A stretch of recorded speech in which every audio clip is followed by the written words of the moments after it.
Alright, তো আমাদের স্টুডিওতে এসে উপস্থিত Xiaomiর একেবারে ব্র্যান্ড নিউ একটা স্মার্টফোন Redmi Note 14। তো এটা অফিসিয়ালি বাংলাদেশে চলে এসেছে। তো এই ভিডিওতে আমরা ডিভাইসটা আনবক্স করব এবং দেখব বক্সের ভিতরে আমরা কি কি পাচ্ছি। ফার্স্টে কেটে ফেলা যাক ডিভাইসটা। এটা একেবারে অফিসিয়াল যেই ফ্যাক্টরি সিল প্যাকেট সেটাতে আসে।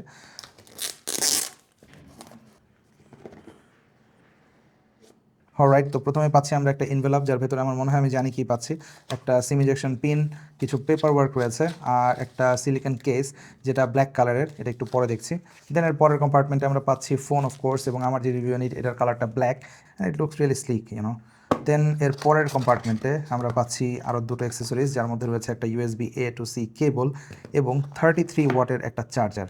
তো এই ছিল বেসিক্যালি বক্সে। তো এই ফোনটার ফার্স্ট লুক দেখে কিন্তু আমার কাছে মানে বেশ ক্লিন লুকিং একটা ফোন মনে হয়েছে। As you can see, looks really classy.